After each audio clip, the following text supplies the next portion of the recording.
Good evening, Joanne here. Just jumping on again to do my weekly Monday Night Live. And I think I have ink on my face. Yeah, I do. I have been using this pen that exploded in my hands and I touched my nose and my cheek and I think my chin. So excuse the, the blue dots. But today I just want to jump on and do a really quick live. I was really reflecting about what is a topic I really want to discuss today. At the end of the day, I recognize I really want to talk about how building wealth can be boring. I can definitely testify that over the 20 years or so that I have built, um, done different things to build wealth. At the end of the day, what I've learned is that sticking to your plan and a simple quote unquote boring plan is really what helps us to build wealth. And for me, that plan that I use, I studied through Compass Financial, and it's the financial discipleship journey. Very similar path as you can also find in the Dave Ramsey Financial Peace University. And the whole bottom line to me is three things. One, um, getting out of debt. Two, budgeting and you know having a spending plan. And then three, being consistent in your savings. So I can definitely testify, as I said, that over the last several years, there's definitely been a lot of different opportunities that present themselves to me, and oh, I go off on this tangent and I go off on this tangent, and it never really ends up bearing fruit. And so now that I come on to these next couple years, I have decided to stick to that plan. And literally, I think in September of this year, I printed out the Compass Financial map, and I have it right here in front of my computer. Actually, just take it. I'm going to show you guys. And I'm ticking off, and I don't know if you can see that. It doesn't seem to be showing on the page. Anyway, oh, there you go. You can see a little bit better now. And I am really just focused on doing that journey. And part of that journey, oh, something happened with my light. I'm not sure what happened there. But part of that journey is the very first step is saving $1,000 for your emergency fund. And I want to just comment on that because I think in this day and age, we can be tempted to make our credit card, our line of credit, an emergency fund, but that's not an emergency fund. An emergency fund is actual cash that you set aside in case of emergencies. So, anyway, step one on the Compass financial plan is saving that $1,000 for emergencies, starting a budget plan. And it's not just, crafting a budget, but actually following the plan. And then part of the last one is to begin giving. And then the second step is to pay off credit cards and then to increase your emergency savings to 1 month's income. And I have to admit that I'm only on that second step. There has been many times over the last year that I've dipped into my emergency fund and had to replenish it, or I've run up my credit card, as I may have mentioned in another video, and then had to pay it off. And so right now, actually, I think a couple of weeks ago, I actually started really looking at a timeline of when I think I'm going to hit these steps and what are the things that I'm going to do to hit these steps. And actually, sidetrack, there's an app that I love. It's called Balance Forecasting. So it's basically an app where you can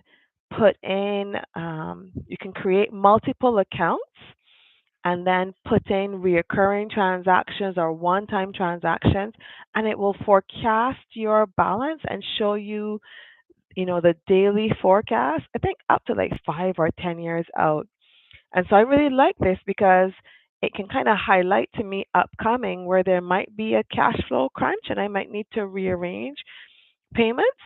So I actually came across that app several years ago, and I stopped using it. And this year, or maybe late last year, I started using it again.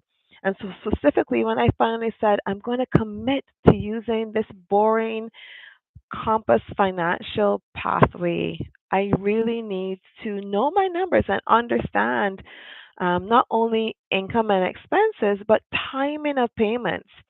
So I'm actually going to put the link to that app in the show notes below. But bottom line is, yeah, I make a good income, but that doesn't mean anything. Wealth is built by the money you keep. And it's great if you're earning a good income, but if you're also spending um, above your means, then that can actually lead to debt. Or if you're spending at your means, then you're not putting aside anything.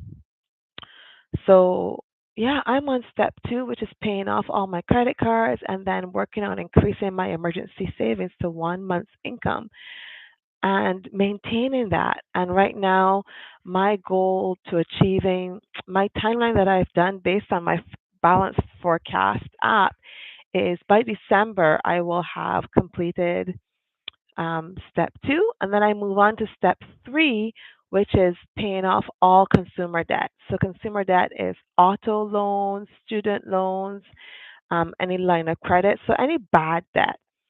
And then increasing my emergency savings to 3 months' income, and that's going to take me a bit longer. So, anyway, I just want to jump on and make this quick video one to be a woman of my word and keep up with the monthly YouTube videos, but also to acknowledge that sometimes building wealth can be boring, and I think that's that's the way it is. Like for example, for me, I I have invested in real estate, and people have shared with me about crypto and whatnot, and you know what?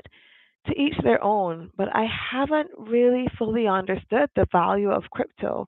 And so for me, I'm sticking to bricks and mortar in terms of building wealth. I'm sticking with real estate and land. And then the other area that I understand and I perceive value is investing in precious metals such as gold and silver.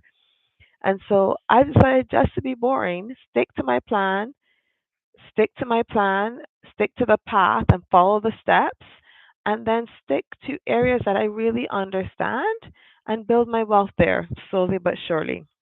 Tortoise will win the race. So, anyway, jumping on to do this quick video, I'll put the link to the Compass Financial discipleship journey map in the show notes, and I'll also put the link to the balance forecasting app.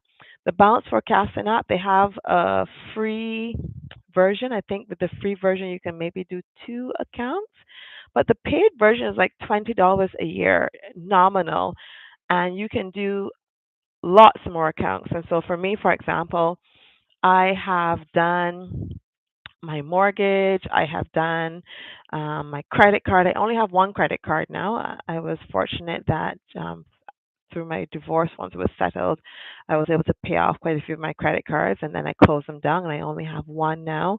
And then I have the different bank or investment accounts. And so, yeah, I love this app because, as I said, it really helps me to understand timing, and you can kind of even see it in a graphical diagram. So you can see the dips and valleys, or you can see if your trend is actually a positive or a negative trend. And then you can look to see where you might need to cut.